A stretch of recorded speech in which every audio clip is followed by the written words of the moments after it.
I can so okay. Welcome to New Realities. I'm Alan Steinfeld. I'm here with Neil Gore, who's putting on this incredible conference called the Portal to Ascension. It's in San Diego, April 21st to the 23rd, 2023. We have one of our keynote speakers with us today, Robert Edward Grant. And I'm really excited about going deep into his work because, well, I'll talk to him. I don't call him a polymath. I call him someone who's connecting the dots of the complete reality that we're existing in. So, but before we go there, Neil, why don't you give us a little overview of what the whole conference in San Diego is about? Yes, for sure. Hello, everybody. Welcome. And I'm excited for today because we're actually starting a series of interviews with speakers for our conference, starting with Robert Edward Grant. And we've announced it a few times, but Robert just asked just a few minutes ago as well, just what is the overall mission of Portal to Ascension? What are we doing? What have we created? And the intention. And, we feel that it's a good way to start out this conversation here is to really talk about how we got to where we are today. And I've told, I've shared this a few times before, but we did start around 2008. And in, 2008, Portal to Ascension started with small sound healing groups. It was really after 8 years of deep rabbit hole research and just going into ancient history and really trying to look for the root of all religion, where it all came from. And in 2008, after creating a Facebook group and all these individuals joining and sharing information, I decided to create Portal to Ascension and started with small, sound healing events up and down the coast from San Diego all the way to Vancouver. And by 2010, I started experimenting with conferences. And the intention always was like, the reason why all this started, the reason why this conference is happening is because my original thought of like, what is the root of all religion? And by looking for the root of all religion, because I saw there were so many similarities in all these ancient scriptures, right? From Christian to Jesus to so many different stories, the Sumerian scriptures being reiterated over and over. Why is it that so many people speak about what makes us different rather than what makes us the same and the similarities between ancient texts, even though the information isn't even hidden in plain sight? It's right in front of us, right? So that started making me look deeper and deeper down. That took me to the extraterrestrial questions, sacred geometry, consciousness, and then eventually the understanding that we are going through a shift in consciousness and that we've gone through these shifts, these devolutions and evolutions so many times. And from that original intent, we've now created over 5,000 productions since 2008. Wow. Online events, live conferences, retreats, tours. And for the last 3 years, we've been silent with events, right? Because we could not do live conferences in the way we did before. So this event is huge for many reasons, because it's the return of Portal Ascension live events and we have a series of live events this year in Vegas and Sedona and UK. So it's really a celebration of us coming together and connecting in oneness, and also riding the wave of the fact that this awareness has picked up on a whole new level, especially this year, like with all the events going on, all the people taking people to Egypt and so much occurring, that it's really time for us to come together and make some real change, create some networks and connection so that we can shift this paradigm, because there's really no holding back anymore. This is game time. This is the time we came here, to be here and what to do. So now that's my long story of why we do what we do. And I'm excited to bring together these people. So I'm gonna hand it over to Alan to officially introduce Robert Edward Grant in a second. But these individuals that we have at this conference, we really dive deep into their awareness in order to kind of like select the ones that we resonated with so much to create a full circle awareness. Like you come to this event, music, entertainment, education, ancient history, extraterrestrial awareness, consciousness, so many different aspects, and all of them are different modalities, if you will, to take you to that ultimate truth of us all being interconnected. So hope to see you guys there. Ascensionconference.com is the website. And you can also tune in virtually if you can't attend live. So that's the well, you story. got me excited. I want to go right now. Well, we're a big part of everything Neil mentioned: ancient civilization, symbology, music, and what the future really holds for human civilization. So that's really where I want to jump in on this conversation, because I've watched your videos, some of them, to just get my understanding of your work. And what I found there was a passion for what I would call the implicate order of David Bohm. You are looking for the underlying structure. That's what I saw. And where did this passion emerge from? How, we all grow up normal childhood somewhat. And then when did you ignite that passion for connecting the dots? I'm just curious. I think I can't remember when I didn't have that passion for connecting the dots. The thing is that it's hard to say and hard to see also how the dots connect until you can see them in the retrospect. And I think that was a quote that was given by Steve Jobs at a graduation ceremony he was basically speaking at Stanford University. You need some years under your belt to see how the dots connect. And then you can see how they all connect and create many beautiful patterns. It's like a tapestry or a mosaic that you didn't know what it was because you're just looking at all these individual puzzle pieces without seeing how there's a connectedness to the entire whole. And it reminds me of Leonardo da Vinci's quote, where he said, "Learn how to see, realize that everything connects to everything else." And I think that's such a powerful thing. We tend to think we're very separate from the rest of the world around us. We don't see how we brush our teeth in the morning connects to the rest of our day. And we don't see how we ourselves, through this infinite vacuum space, are actually connected to everybody else through the same consciousness of this beautiful universe that is really just another way of looking at monadicity, of oneness. And I'm very excited about what's happening in the world right now because the consciousness shift is dramatic and swift. I think it's much faster than even I could have comprehended. It would have been only a few years ago. And it's exciting to see people really realizing that they are part of a connected whole.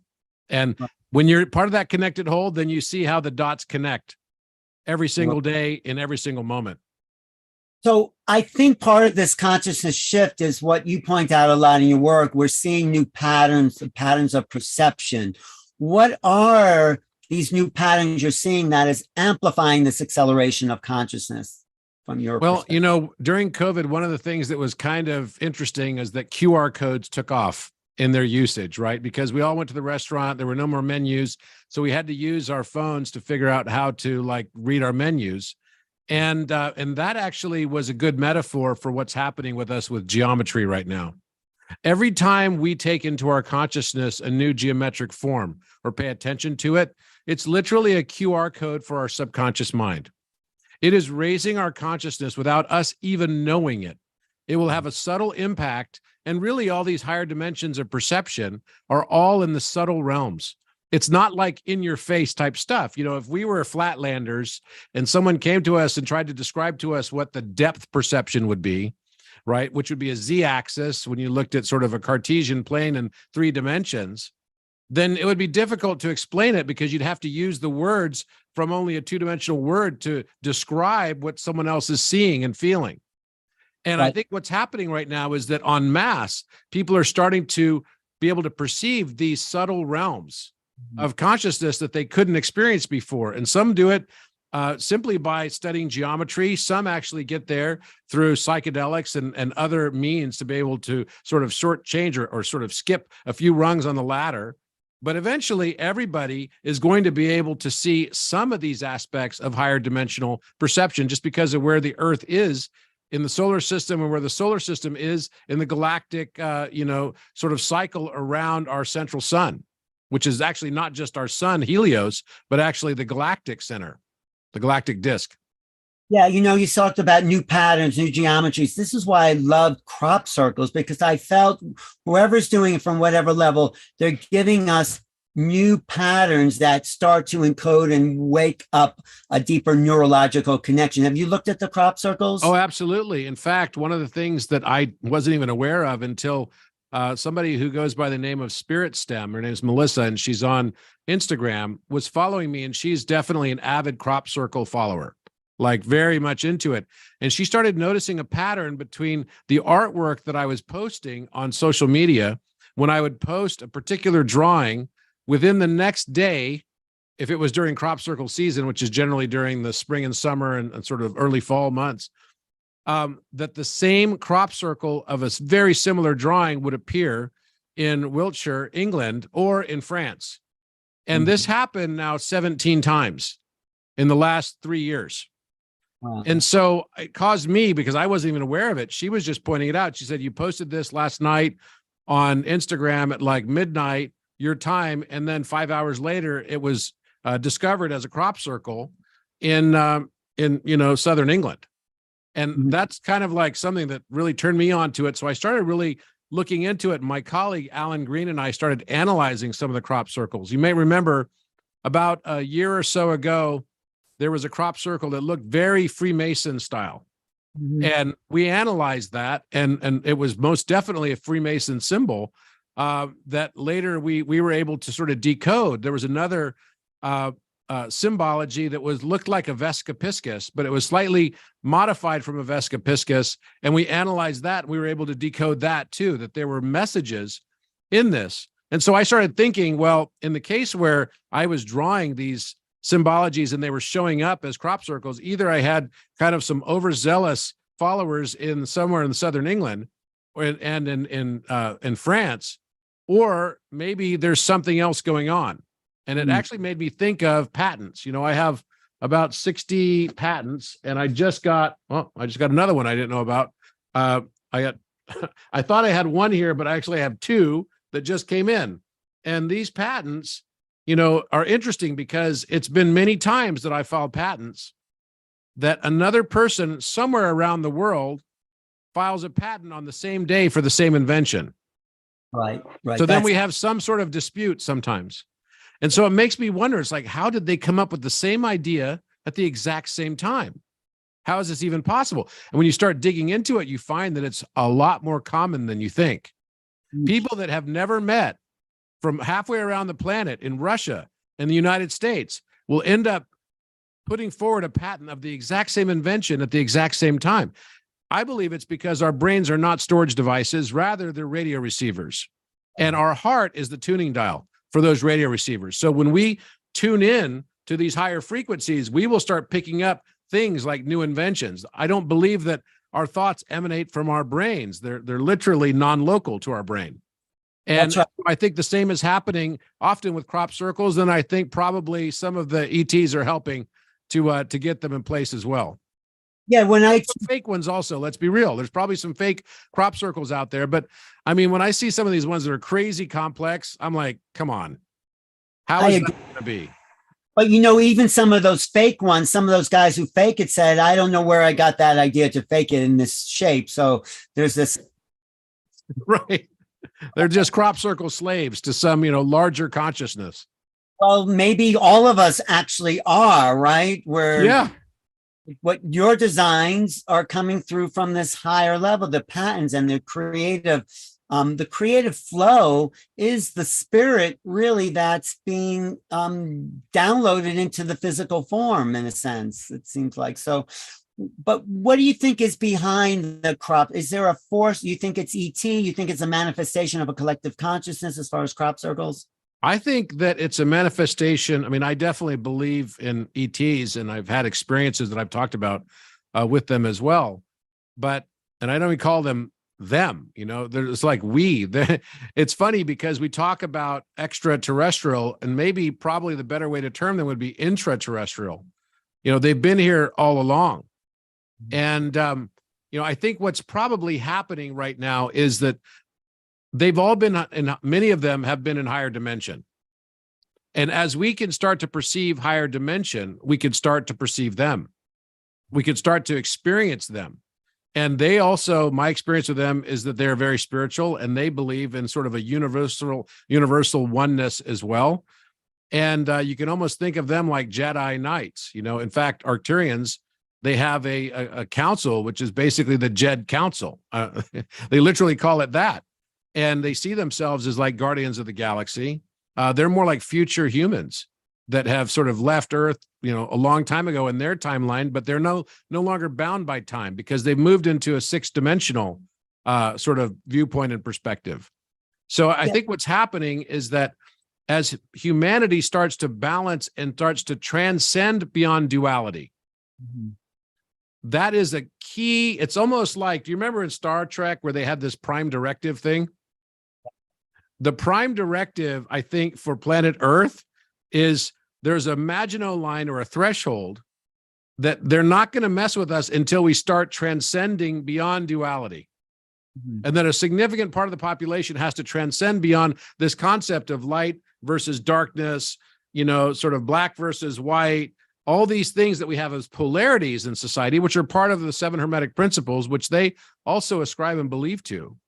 I think once we start to transcend beyond that, 2 things happen. We start to perceive higher dimension. And in the context of perceiving higher dimension, our relationship with time fundamentally changes.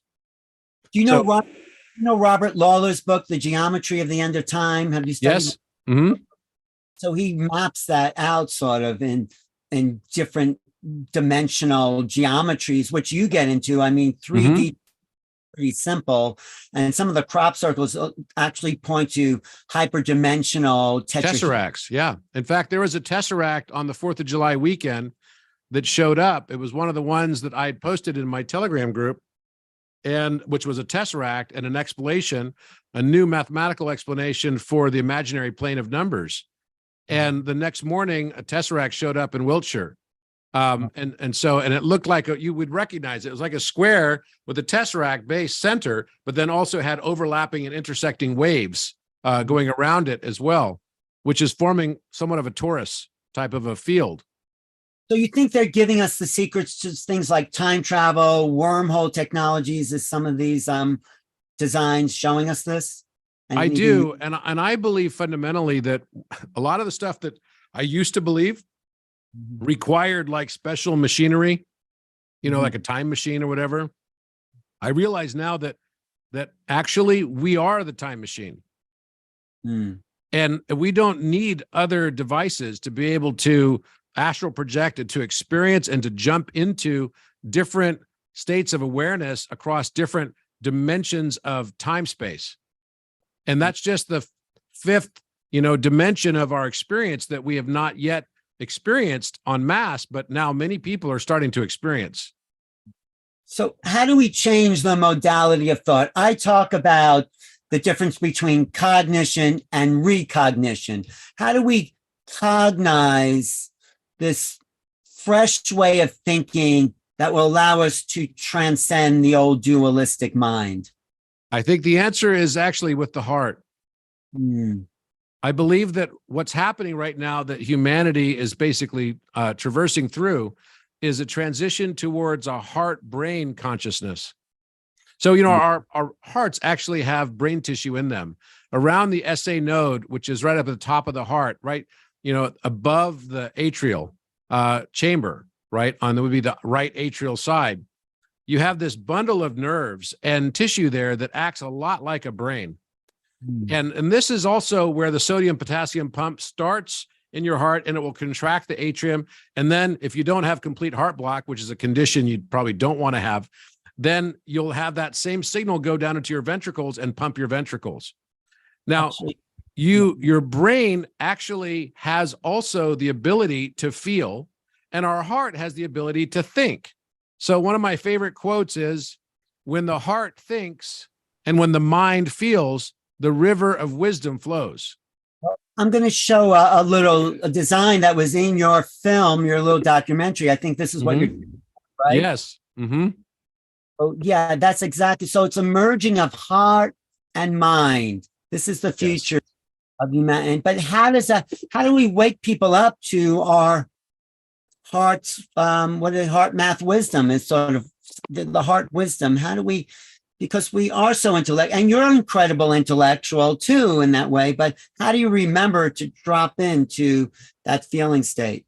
I think that's one of the reasons why I have drawn so much geometry, because that is, if you can look at your brain, on the left temporal lobe is where is your brain center for mathematics. On the right temporal lobe is the brain center for music. So music and math are just 2 sides of the same coin.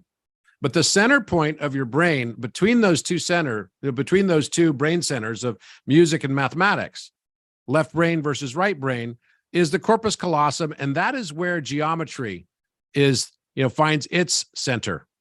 So geometry is this incredible balance between both science and art.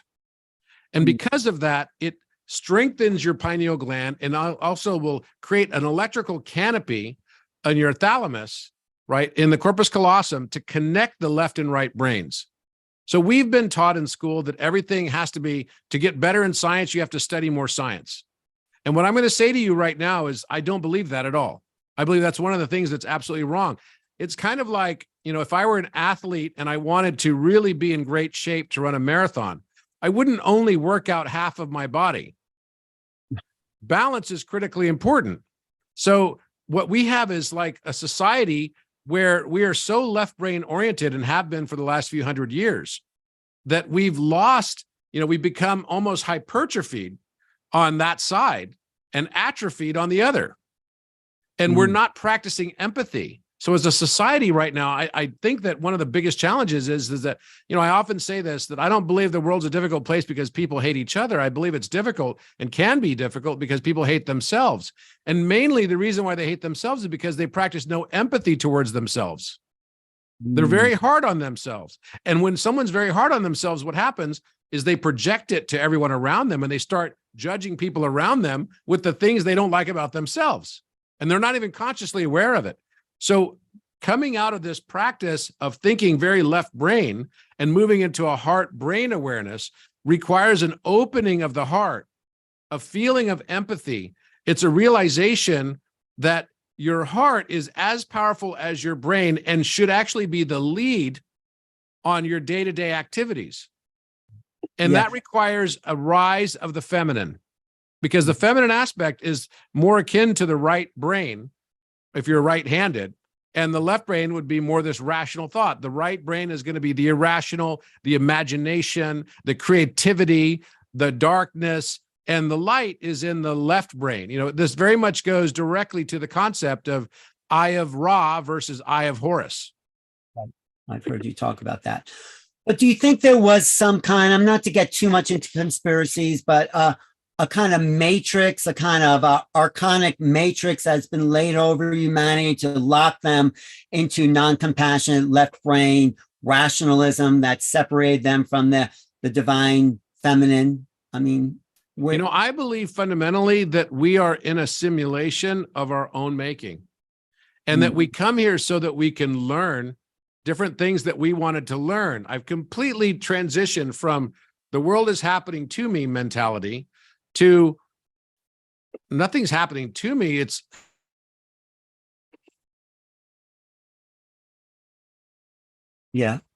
Oh, I think we lost Robert for a second.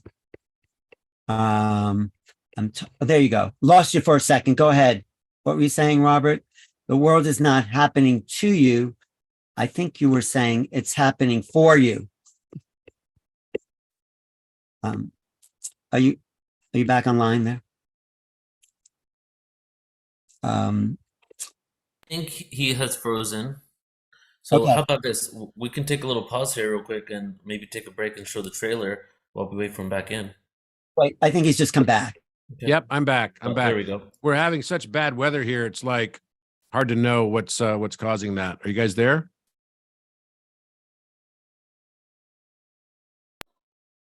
Yeah, we're here. Can you hear me, Robert?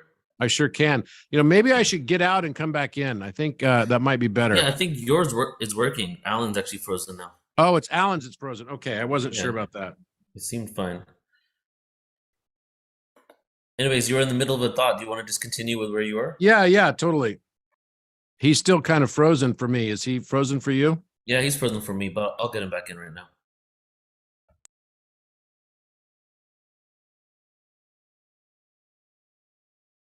So, yeah.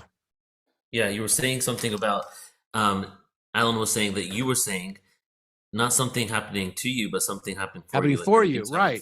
Right. So I know it's very easy to think that the world is happening to you when actually I fundamentally believe the world is happening for us. I believe that every experience I've had, if I look back on even the worst, most difficult experiences, actually, I look back at those now and say some of them were the best experiences of my life because they led to my, biggest challenges that then also yielded for me the greatest learning. and very often that has been the case. I can't think of many cases where a big challenge didn't end up being the best thing that ever happened to me in some way, shape, or form for that point in my life. Are you still there? Yeah, I was just talking to Alan, getting him back on. And Yeah. then, so how did this start all connecting with you for ancient civilizations? What was that connection for you at an early age? Did you always have the curiosity with ancient past, or was that something that came a little later? I definitely always had an interest for ancient civilizations. There's no doubt about that. However, it became a huge thing for me starting really in 2017. I went on a trip to Egypt, and it fundamentally changed my life. And it's become such a great aspect of my life now, where I've derived a lot of fun and enjoyment out of going back and forth to Egypt. I just got back. In fact, you could see my hat on my my 3D printer behind me. It's still here. So basically, ancient civilizations for me has been an incredible process to realize and remember who we are. Because I believe that one of the main reasons we come here to this simulation is to learn first and foremost and remember who we are. And then from there, learn how to love and how to receive love.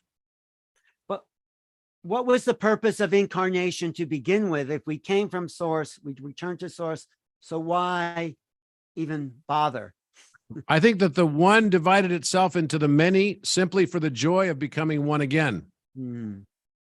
I also believe that each one of us is this incredibly intricate and complex, yet extraordinarily simple design that allows source to experience itself through our eyes and through each of our individual perspectives.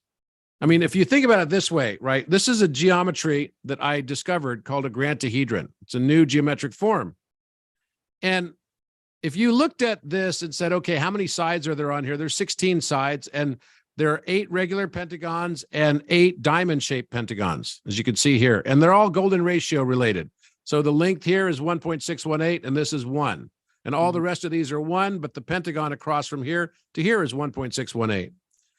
You could say that the truth is a multifaceted prism where each of us is able of comprehending, really for most of our lives, only one facet. And that becomes our truth. And then finally, once we expand our consciousness, we realize that what I thought was the truth and factual is actually only one facet of a larger prism of truth. So that means that as I expand my consciousness, if I could take in and understand more than just one facet, the more facets I can comprehend, the more I have expanded my awareness until finally you get to a very, very intricate prism that has billions or near infinite number of facets. That is what you think about a source creator would want to experience. Understanding and seeing it through each of the eyes of each of its creation to learn different perspectives to expand its whole experience. Wow. And then we reach up to do that, to do that kind of practice, seeing those different perspectives increases our neurological cognitive functions that make us into these divine beings. I think that's where divinity lies. I think that's where you're going with some of that. I think you're exactly right. And it's really about learning to respect both the masculine for what it brings to the table and what the feminine brings. And it's such a beautiful convergence when you really think about it. And the fact that we can all be here to help source consciousness expand its awareness as well, it gives a new purpose to life. It gives a new meaning, and that each one of us also can expand in the same way. Wow. And not only through this lifetime, but through multiple lifetimes. And as we start to expand into the 5th dimension, we start to connect all the dots, not only in this lifetime, but all of our former lifetimes that, quite frankly, are all actually happening simultaneous to now. Yeah, Neil, you were going to say, this sounds like, the 1,000-petal lotus in Indian scriptures. When you were talking about the fractals and us looking at different facets, to me, I feel it's kind of like similar to that. And it's also like, if we're so fractalized from the cosmic truth, because there's so many fractals towards it, We do you have any like do you ever wonder like how many fractalizations we are from the truth? Is this one matrix of truth, this one facet, just only one aspect of even a greater part of source, you know? And it's almost like every single galaxy, every single person, we're all destined to do what source originally wanted us to do itself, which is to experience ourselves. So we all become like source creator gods, right? Yeah, I think the big shift that's about to happen is that the world is going to separate into people that are able to transcend duality. Mhm. And those that transcend are going to be able to live a totally different existence. We've got some bad echo now. I don't know what happened here. Can you hear me? Yeah, that was just Alan. I muted him. Okay. So those that are able to transcend duality are going to have an entirely different experience on planet Earth. I mean, they'll literally live what's going to feel like a heaven experience. Whereas those who remain in duality and double down on duality, in a way, those that expand into higher dimensions should be thankful to them, because it's also making possible for them to expand into higher dimension, because the universe has to always remain in balance. Every action must have an equal opposite reaction without exception. You look at movies like Lord of the Rings, and the orcs show up in the land at the exact same time that Gandalf becomes, Gandalf the Gray, that becomes Gandalf the White. And to get that higher degree of magic in the world, you also have to have a higher degree of darkness in the world. The two must always remain in balance. So for every person who's going to go into a higher degree of ascension, right, there has to be an equal opposite reaction in the world. So this remaining in duality, and that's going to be people that are like fighting for Republican or fighting for Democrat or fighting whatever, right? That fighting, that polarity is going to, be very, very dense. It already is very dense. This is why I've stopped like really paying attention to the news. I've stopped like allowing this sort of like, it's almost like mental pollution and frequency pollution into my life, because I just don't want to live that existence. I'd much rather realize that I don't believe that we're here to learn more judgment. I believe we're here to learn to expand our perspectives, to remember who we are, and then learn how to love and be loved. I don't think we're here to learn how to be better judges of the world around us. The context of this world is already judgment. So when we can expand beyond that, then we'll have an entirely different world experience. And, people that are going to be, if you look at all of the comic book films, Batman is a good one. So Batman Begins, and you have this one story about this fellow named Two-Face. You might remember him. And there's a line by Two-Face in the movie where he says, "Hope that you live long enough to defeat the villain, but not so long that you become the villain." Well, actually, it's in every single case, people don't realize if and when they're villains. The villain always believes he's a hero. Mm-hmm. Yeah. So you're saying we have to transcend duality, but there's always a equal and opposite reaction, which is a sense duality, but maybe on a higher level, fifth dimensional level, you're talking about entanglement, which is thesis about sense duality, because everything's connected. And if we collapse the wave function into things and think in linear ideas, we miss the bigger abstract picture, which is the expansion of multidimensional awareness. Is that I think it's so difficult because we're all sort of conditioned, I think, to think a certain way.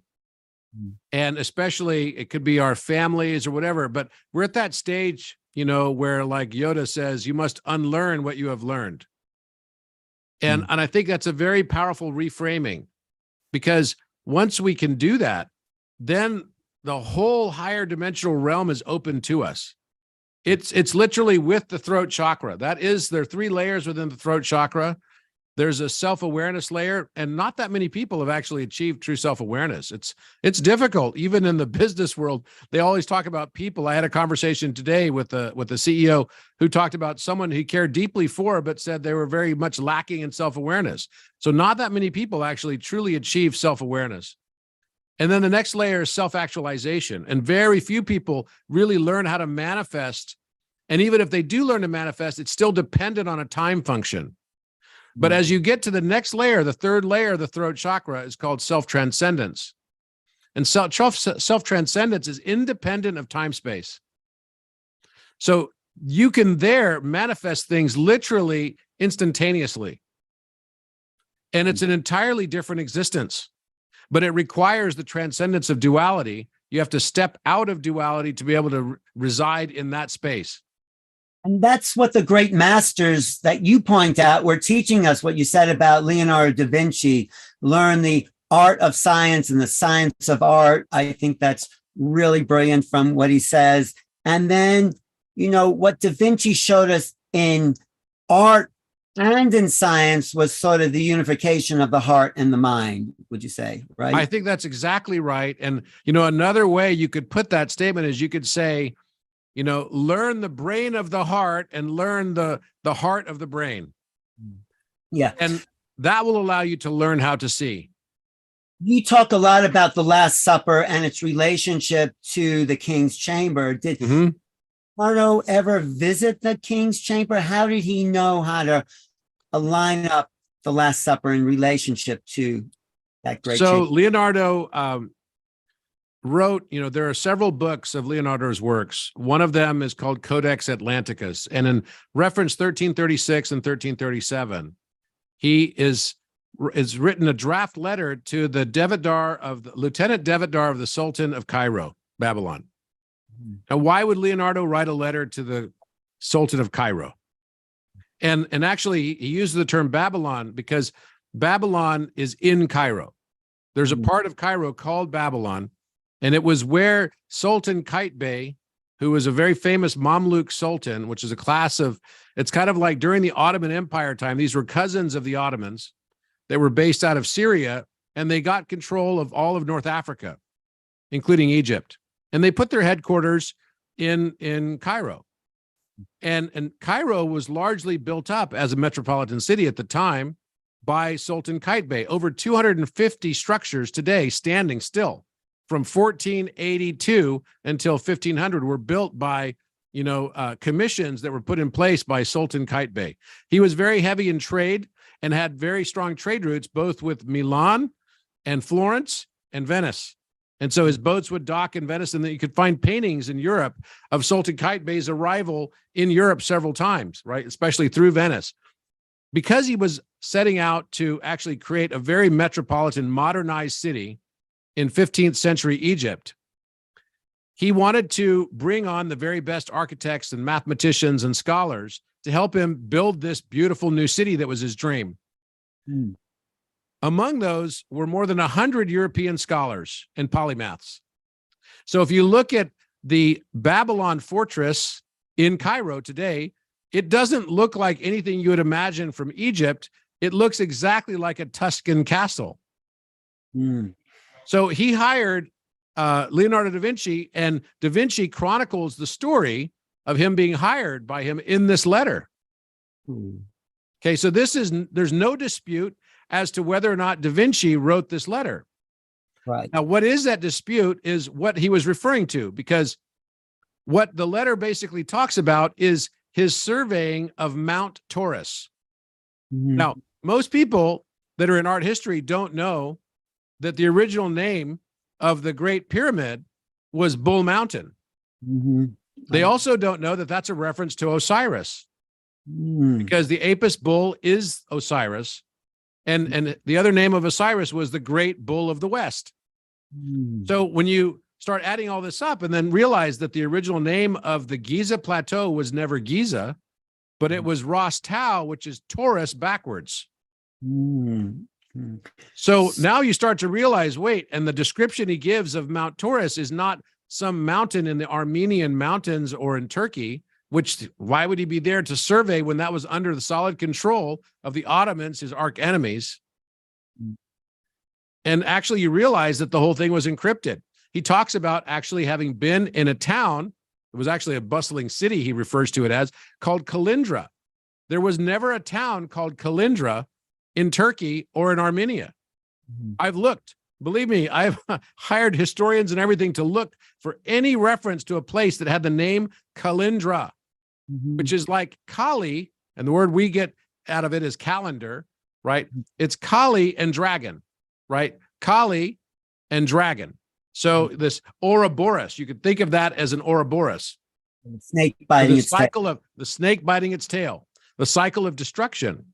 So on my last trip to Egypt a few weeks ago, I was hell-bent to find Calendra because I knew that it was encrypted, just like everything else. Mount Taurus, right? He refers to the three peaks of the Mount Taurus as being, situated due north, and that there was equal sunlight on the east and the west every day. And it was built of the most amazing and resplendent white limestone, right? And he's talking about the structure of Mount Taurus. We don't tend to speak about mountain structure. Right. Right. Structure implies that there was some intelligent design behind it. And so I started looking for this place called Calendra. And I thought maybe because it was supposed to be directly due east of the Nile River, and he had encrypted it, calling it the Euphrates River. And so I started asking around what town there might be there with the name Calendar. And I found that there's a town right next to Babylon. It's literally within 1 minute walk of Babylon and the fortress of Babylon, which is called Calendar. Wow. And this town is actually called Ma'adi, which means calendar appointment, like a daily calendar. So I was just like, whoa, unbelievable. Now, this is the same place that Jesus and the Holy Family came to visit twice, not only when Jesus was a small child and escaping from the wrath of Herod, looking to kill all firstborn children, but also much later in Jesus' life when he came back with Mary Magdalene and Peter.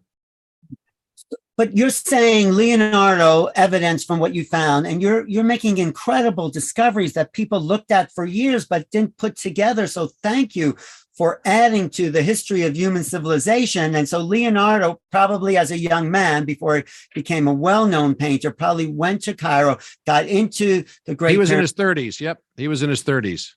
But not only that, he had such great vision and eyes, were able to see the subtle designs on the walls of the king chamber, like the shape of the cow and the bull, that even thousands of years of visitors or hundreds of years, they didn't notice. But Leonardo, he also saw how the wings of birds would come down. He had such and probably a photographic memory that to overlay that. Now it makes sense what you're saying, because I didn't get that part when you're talking about the Last Supper relationship to the king's chamber. But now with this little story, it totally makes sense that that's exactly, and that's evidence. And that's a whole movie right there, Leonardo. Yeah. Well, what we found is we found so many petroglyphs now on the walls of the king's chamber, and we made some massive discoveries.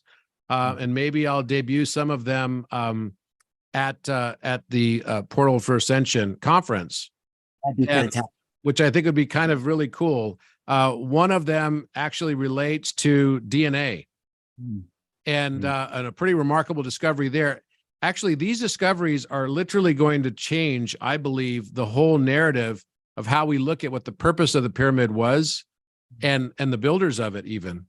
And the naming of it. While I was there, I've been predicting based on Leonardo's Vitruvian Man. So you have to think about all the paintings after 1486, because he was there from 1482 to 1486. All the paintings and drawings after that time are actually encrypted with Egyptian symbology. Right. So I can name at least 5 paintings right now that we have discovered multiple encryptions that all relate to the Great Pyramid, the Giza Plateau, and Egyptian symbology, and specifically the story of the death, burial, resurrection cycle and reincarnation cycle of Osiris. Well, I want to show you my favorite Leonardo da Vinci painting, and I just stands out with sacred geometric forms. Leonardo, John the Baptist. the Baptist, and look at the angles from the part in the head to the nose to the chin down to the elbow. But the interesting angle is the shape of his staff, the angle of the cross that leads somewhere. What do you make of this, really? Well, first of all, if you look to the upper right side there, right by where his hand is, there's a face of a man. Up in this area, up in the upper. right in the upper right side. And so you could see a nose right to where his second knuckle would be on his index finger, go directly to the right. And you could see a nose, and you could see nostrils, and you could see a mouth, and then two eyes up on top as well, right? One of the right eye of which is right underneath this cross. So for me, it's very clear, right? I could see it very, very clear. And basically it's pointing up at this face, and it looks like a man who's a little bit bigger, portly kind of a guy. Yeah. But this angle right here of this John the Baptist is also a fundamentally important angle.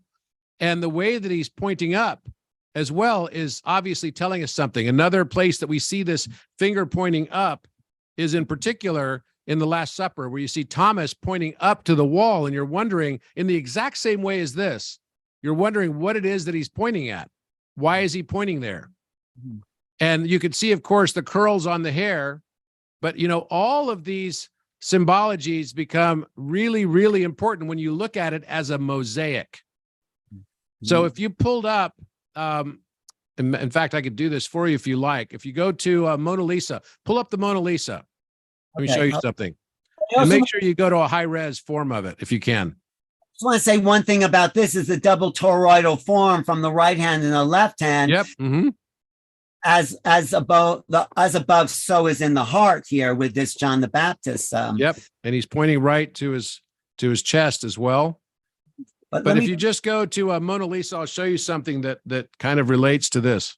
Yeah, I'll go to a Mona Lisa. But I think in that last painting, he was really trying to show us his final statement. But let me pull up about his insights into the world. Let me just pull up a Mona Lisa here. Make sure you get the high-res Mona Lisa so you can see it really well.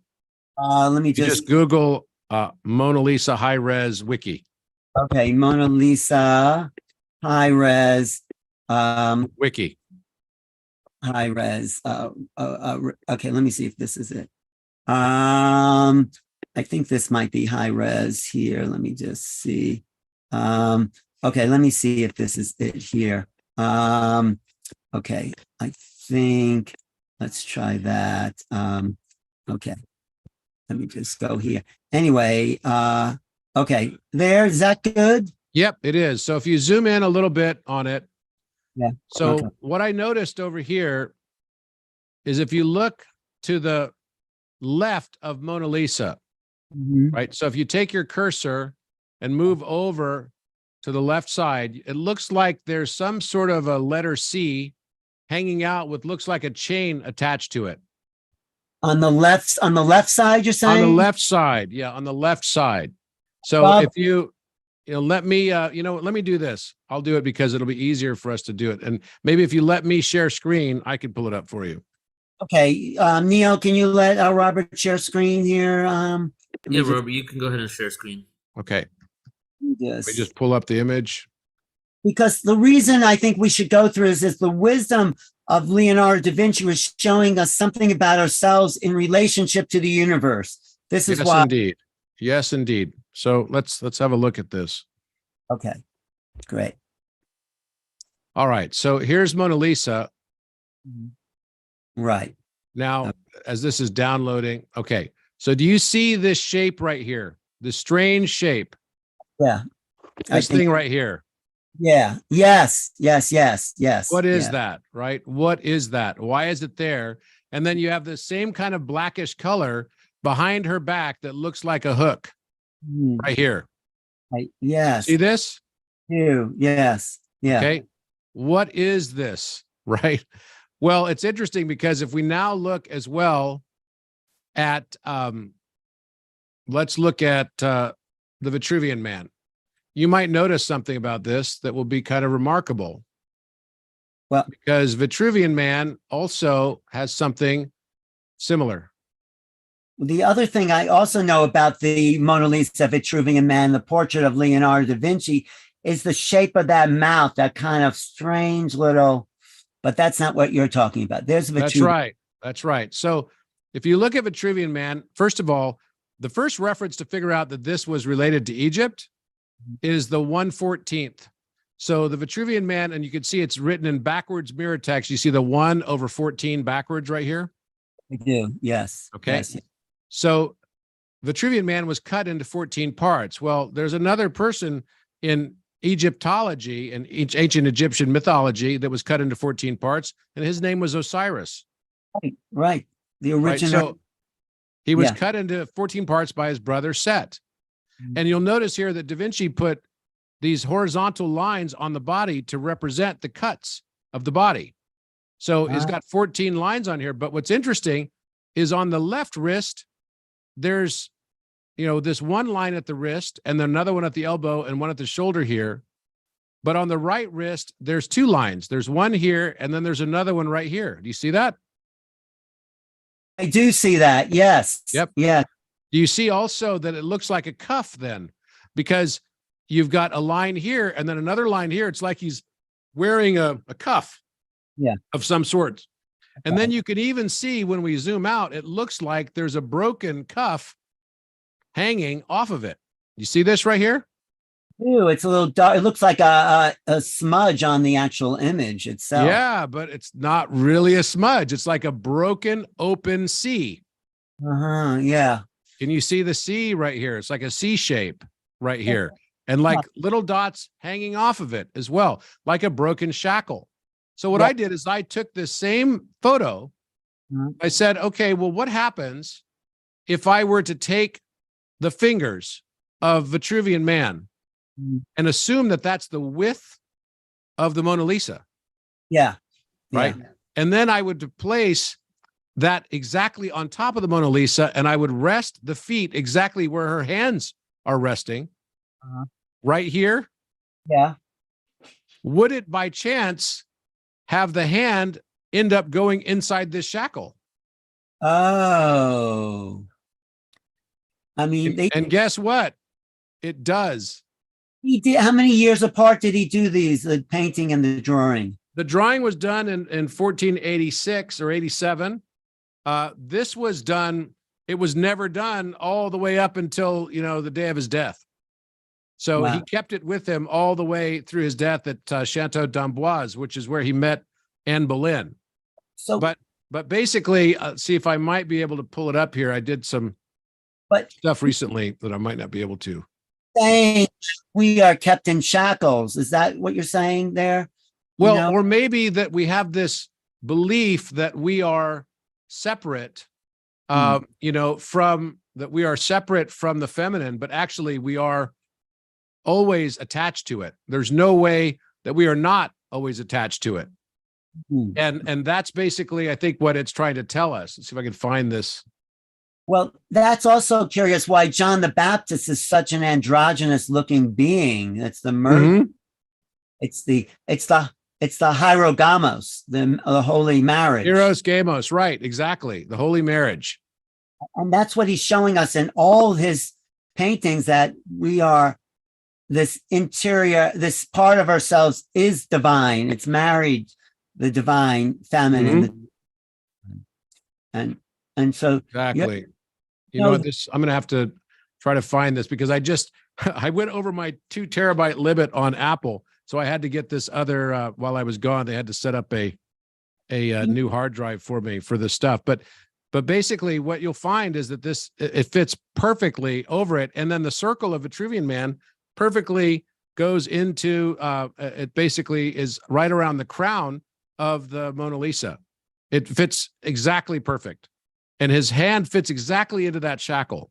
So it's almost like he separated out himself from the feminine. And he thought he was free because the shackle was broken, but now he's inside a box. Right. The freedom is actually when we come back together with the feminine. So you know what I'm getting from what you're saying, that Leonardo da Vinci created a narrative throughout his imagery. From the Mona Lisa, the Last Supper, the John the Baptist. He's trying to tell us some deep secret about human existence and geometry, art, consciousness. That's sort of what I get about what your discoveries have been. Say that again. I lost you for a moment. What I'm getting from your creative insights is that Da Vinci created a narrative of human evolution. Yes. measure of man to the union of the divine Union masculine. of opposites. Hmm. Right. So what do we learn about ourselves now from looking at your kind of analysis of Da Vinci's work? I think we learn about ourselves that A, we're not separate. We are broken into genders, and that's a beautiful thing. And really, we should learn acceptance over judgment of the differences between the genders. We should celebrate the differences between the genders. And we should realize that they're all part of a complementary whole that leads to a divine manifestation and divine ability to realize your own God realization. And that's what I fundamentally believe. That's the overview, but in the details of Da Vinci's work with the angles and the numbers, he seems like he's giving us a code to discover something even more about ourselves. What would that be, you think? I think, first of all, as we ascend to higher dimension, one of the first things that we could start to do is remember our past lifetimes. And as we remember our past lifetimes, we start finding things that we leave to ourselves from different dimensions of time to find in our dimension of time. So literally you find encryptions that you left for yourself, messages through time. So I think a lot of these things are like messages through time. I believe he had access to higher dimension of thought and wisdom. And I also believe that's part and parcel of why he was able to, draw things like a perfect bicycle from like the early 20th century that didn't exist for hundreds of years. And I believe that that's basically what he's telling us, that the concept that we have of time as being a fixed and linear construct is really just a persistent perception that we have. And that actually by expanding our perception, we will have a different experience with time altogether, that time becomes malleable and everything is still retrocausal. So as you raise your frequency, the things that were in your world that were tied to your lower frequency, even in a retrocausal way, will disappear and new things will be replacing them. It's why we have something called a Mandela effect, I believe. But maybe your work is actually a retrocausal aspect of what Da Vinci planned. So maybe the images of that bull wasn't on the wall of the king's chamber until you did your work to kind of discover it. And it could be. That's a mind blower right there. It could definitely be that. I'll tell you this. When I first discovered the Alpha Omega, I was on my way to Egypt, and I told a lot of people I knew I was going to go to Egypt in 2018 and discover something. I didn't know what it was going to be, but I knew I was going to discover something. And I ended up going to Israel for a week first, and then I flew to Egypt, and I drew Alpha Omega in my notebook all the way there on the airplane. It was in my consciousness solidly. When I stood in the king's chamber with one of my friends laying in the sarcophagus and I looked down at the rim, I had a flashback memory of being there when that Alpha Omega was pressed into the rose granite, not chipped, but pressed into the rose granite. And I looked down to the exact spot that I remembered it in, and there was an Alpha Omega that had never been seen before. So the question is, and then I grabbed the Egyptologist and I said, have you guys seen this before? And the first thing they said was, Muhammad Ibrahim looked at me and he said, did you make this? I'm like, of course I didn't make it. Like, when was I going to, I just chipped it out right now. It's perfectly 5.605 inches, which is the square root of pi times 10. And the room perimeter is 31.4159 meters. Exactly. So pi times 10 meters. And I was like, yeah, no, I did not chip this out. Come on. So trust me, I've gone back many times and looked at photographs of the pyramid and of the walls of the bull and the cow that my wife discovered, and the birds that my assistant discovered. And now we've discovered literally petroglyphs cover all of the walls of all of the pyramids. So our last trip, you'll be mind blown to see this stuff, literally mind blown. Yeah. And this time, for the first time, not only did we see DNA with nucleotide pairs and everything on the walls, but in addition to that, we also saw, we saw scenes that, I will debut in this meeting, which I think will be really amazing. But one thing I will give you a hint on is we saw staff of Hermes everywhere. Wow. Wow. But, so you're going to debut them, great, at the Portal to Ascension, April 2023, San Diego, ascensionconference.com. Come there. But are you saying that maybe they were later time-coded manifestation? I mean, the Alpha Omega, for instance, that wasn't a symbol the ancient Egyptians knew. So when was that actually carved into the lid of the sarcophagus Well, we've now confirmed on 37 sarcophagi, every sarcophagus in the Serapeum in Saqqara, and every sarcophagus that we reviewed in the Valley of the Kings all had Alpha Chi Omega on them in different positions. And sometimes they were underneath the hieroglyphics. These are much older. Alpha Chi Omega is the symbol on the Arcturian mothership. But isn't that, It's not Greek. It's not Greek. It's a loan that came much, much older than Greece. So basically the Greek language and the Phoenician language is definitely tied to it, but they got it as a holdover, I believe, from Arcturians who have used that as their symbol on their mothership for as long as people have reported. There are drawings of it that people have put in their books on having their direct experiences with Arcturians. So I believe our entire nature of time is not what we believed it to be. I believe that what we think of as our distant past is actually also our future. And that's what you're actually seeing manifested in front of you in a way. Yes. Because seeing these things materialize on solid granite that no one noticed before. How could it be possible after thousands, hundreds of thousands of tourists over hundreds of years in the King's Chamber? I mean, it's pretty remarkable, I'm saying, that you, because of whatever awareness you have about pattern perceptions, were able to discover something that no one has seen before. It's phenomenal. And let me share this with you. And it sounds like you've watched Codex. So you did see some of the things on the walls, right? So this is on my website. And this is you can watch this video. Yeah, Alpha Omega. And you could just make this bigger. Yeah, full screen. Yes, good. Click that. Yeah. Okay. This is the Alpha Omega on the rim of the king in the. So it's not easy to see until you get the light just right way. So here's the A, and here's the Omega. I see that next to it. I see it. No one has seen that before. Thousands and thousands of tourists in that King's Chamber. Yeah, and exactly. Is it to the far wall or the wall closer to the entrance there? It's the far wall. Right. There seems like there's a block on the far wall when I was there also that seemed like it was not.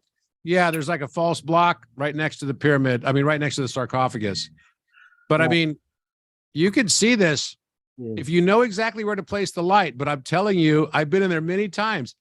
Even for me, going in there without having the light in the right way, it is difficult to see this.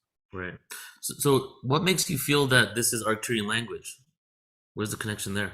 Because the Arcturian mothership has been reported and been the subject of a few books even to have had the Alpha Chi Omega symbol as its like logo on the side. So could all of the Greek language be derived from Arcturian, or you think, what's your thoughts on that? It's hard to say, but look, Alpha Chi Omega and Alpha Omega is so old. Even in ancient Egypt, it's older than anything that you could imagine from the standpoint of hieroglyphics. Far, far older. The three oldest places in Egypt are the Great Pyramid Plateau, the Giza Plateau, Saqqara, and the Osirian at Abydos, where the Flower of Life is. And not only are there Flower of Life on the wall, but there's like literally covering all of the walls on the pillars at Abydos, the Flower of Life.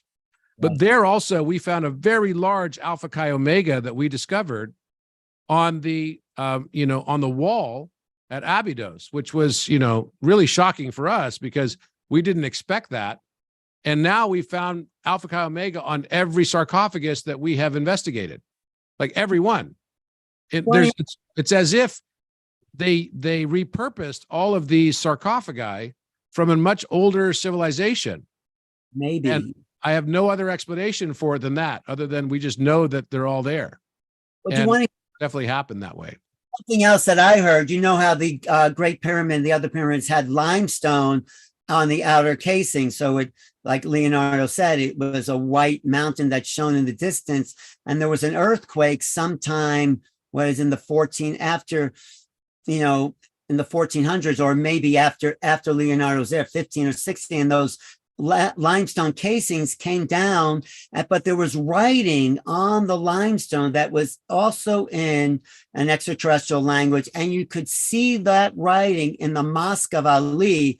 They took those limestone blocks and built the Mosque of Ali. I think that's what it's called. And you could still see etched in the limestone this dark script of some, looks like extraterrestrial writing. Did you ever look into that? Yes, I have. And in fact, you know, there's a number of, there's also some other very enigmatic writing that's in the basin underneath the chevrons of the Great Pyramid.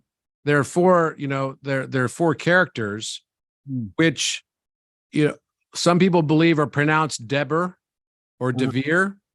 And I actually think that they're numbers. They could also have pronunciation. In the old days, there were no numbers. We just used letters for numbers. So the letters of the Greek alphabet were also the numbers for Greeks. Well, that's like the Hebrew is like that too, of course. Hebrew is exactly like that. But so if you look at this, you can see on this wall here, this is me stylizing it. So I could basically show you this picture. So you've basically got a, let me just see if I can pull this. Whoops. Come on. Okay. This All is right. So this is our group. right. Is this Go back. This is in the Osirian. This is the Assyrian, right? Yeah, we're going there with Muhammad Ibrahim, where he's taking us to that too. Yep. So you could see this. This is the Osirian. You could see an omega shape. These are not chipped into the wall. They're raised. So how do you make a raised image as a graffiti? Yeah. That's not happening, right? So look at this omega. This is the oldest place, arguably, in Egypt. And look at this. You've got a circle with a line underneath it, omega. You've got a cross right here. It looks like there's a rose in the center of the cross, and they're raised. And then you've got an indented A right here with a line coming across. So it looks just like this. Yeah. So this was the moment we discovered it. Our group did. Yeah. No, that, so you're saying these are Arcturian imprints of like saying this is who was here, that it's just recently been discovered because we're ready to meet this level of consciousness? You know, that part of it, I don't know. But what you can see here as well is you could see what looks like the trunk of a tree. Yeah. The indentation on the wall looks like there's a trunk coming out of the block where the chi is, or the X, right? And you can see it looks like a tree right here even. Can you see this part that looks like the trunk of a tree and then it kind of grows out this way? So you've got an Alpha Chi Omega. I don't know why it's basically showing up to us now. It could just be that we're now able to see some of these higher dimensional things because we're noticing the subtleties and we know what to look for. Whereas before, maybe the conditioning bias was such that people weren't looking for anything. But you could see it. Just watch this for a moment quietly, and you'll be able to listen to what everyone's saying, because I wasn't even the one who discovered this. You know, this is like a very, very interesting circumstance that happened right here. That's a cross. That's a cross. Right here. Oh, yes. That's a cross. Yes. Omega. And what's funny is I'm wearing an Alpha Chi Omega shirt. But what does that Chi Omega means? The beginning and the end. But why is that talking to? What does it really mean on a symbolic level for our today's consciousness? I think what it means is the representation of the return of the divine. That this separation of, you know, we've had this yin yang world of duality. And now we've moved into a new paradigm, which is one of yin, shen, yang. Shen being the X. It's the crossover. It's like when masculine multiplies by feminine.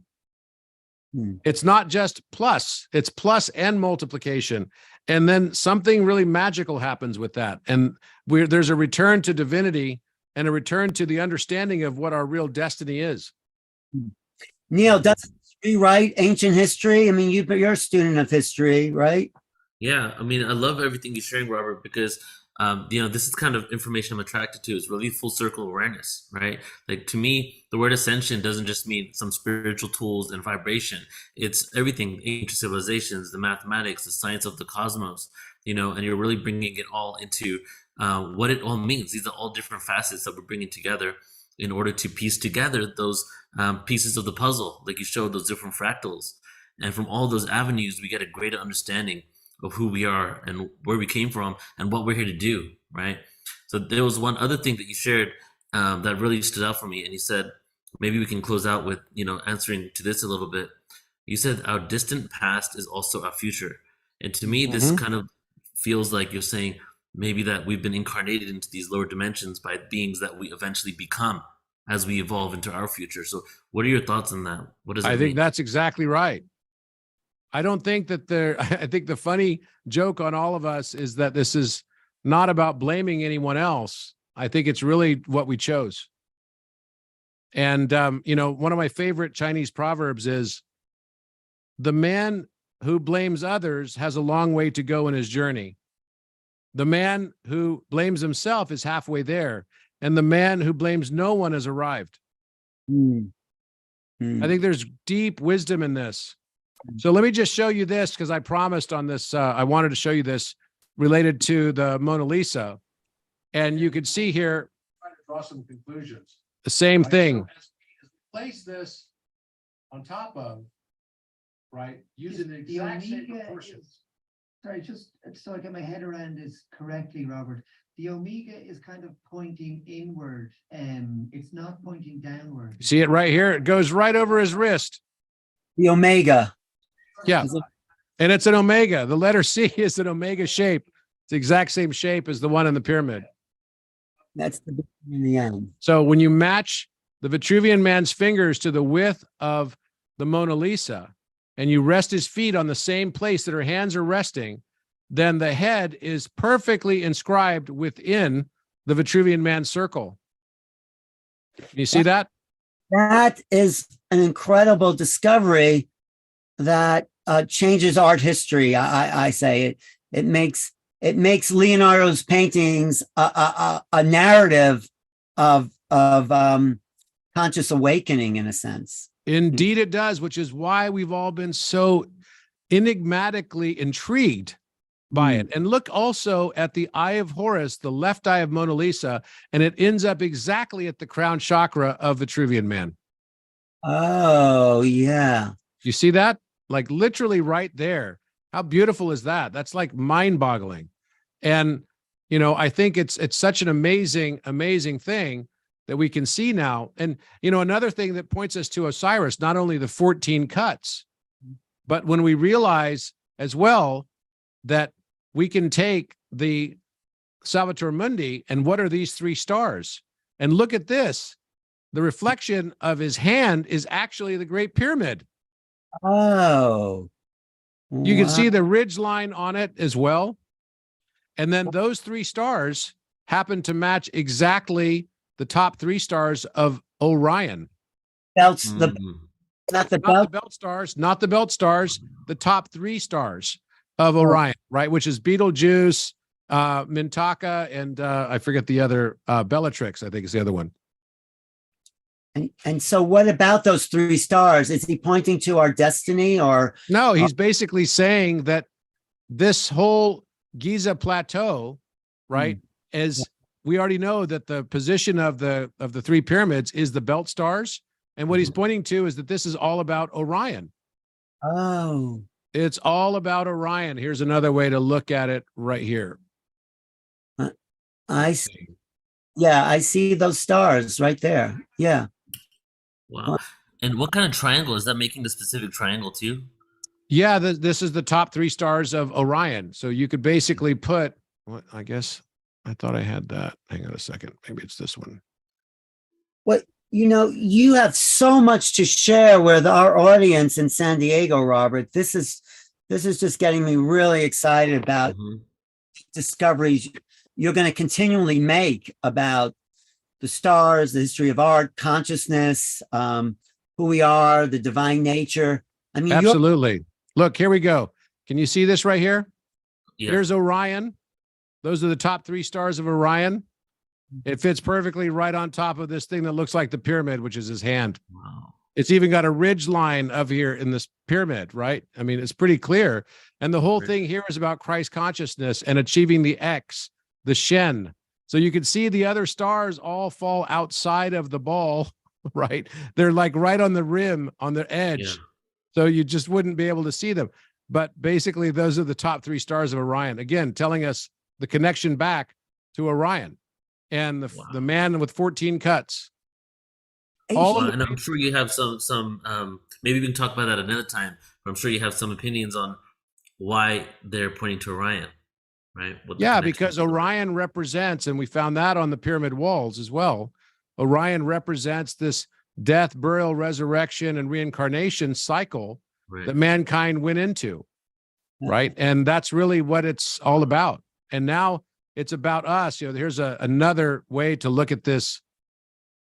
Mona Lisa's eye shows up right on top of Vitruvian man's head. And the space that fits between her eye and the top is exactly the moon. Oh. Wow. Beautiful. It's beyond art. It's like an activation code. Just by looking at this art, I feel it activates us. Yeah, it's just like geometry does the same thing. And here's that same shackle right here. And you could see there's a faint outline of a letter A here as well. All of his paintings and works are encrypted. And this was the story he's telling. Here's the Alpha Omega on the rim of the sarcophagus. If we look at the Last Supper, the exact position where Jesus is sitting and his shape is the Alpha. It's the shape of Alpha. So here's the letter A right here. And then on the garment of Mary Magdalene, you can see the faint outline where I'm tracing right here of an Omega. Well, I want to have a whole conversation with you just about the sacred geometry between the moon, the sun, and the earth. I mean, that's something that we can go into, and how that's an alpha chi omega relationship. Just like Vitruvian man is. You found the faint outline of the alpha on his left wrist, and his right wrist has the omega that's broken open, the broken omega, the broken feminine. And basically that's what we're discovering here, is how to reunite and find this divinity within, which is this is a statue that I made as a sculptor, right? And I didn't even try to match the proportions, and you could see it's not that far off, and the face especially is pretty amazing how close it is to Vitruvian man's face. Look at that. Yeah. So, I mean, I know we can talk to you for hours, but what do you want to talk about at the conference coming up in San Diego? Some of this stuff, or what would you like to share about your recent work there? I think that all of this is just pointing us to remember who we are.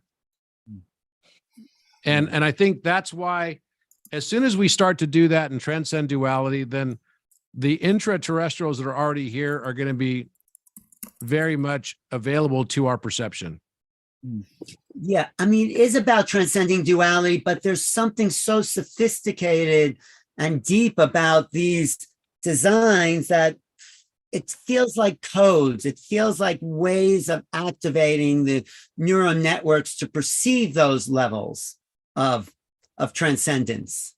And maybe that's what your work is about. Yeah, absolutely. I think that the geometry is the most powerful aspect of this. One of the most recent things that I had discovered, and I just posted on it last night, in fact, is what I'll show you now. And it relates to the central geometric and architectural plan of the Giza Plateau, which derives all 3 pyramids simply with starting with a simple circle and a line of the same length. So a circumference of a circle of the same length of a line which is matching that same circle and rod that you see in all of the ancient Sumerian reliefs, right, and petroglyphs. And you'll see that this actually becomes some form of a code that we can understand how the pyramid is actually built too. So just starting with this circle and a line, those are both 432 in length. From there, I just put another circle on top of it. Now I have the Great Pyramid. That is exactly the proportion with the precise slope angle of the pyramid. But it doesn't just stop there. It now goes to Khafre as well. The second pyramid can be constructed without any measurement, just using the simple method that I posted up last night. Is that 51 degrees, the angle of the It's 51.853974 degrees. It's perfect. And that allows you to square the circle. So this square has the exact same perimeter value as the circumference of this circle because it's the half base. And from that, you can also find Khafre pyramid in proportion to Khufu without any measurement. Wow. I could draw all of this with only compass and straight edge. I don't need any measurements on a ruler to be able to derive this. And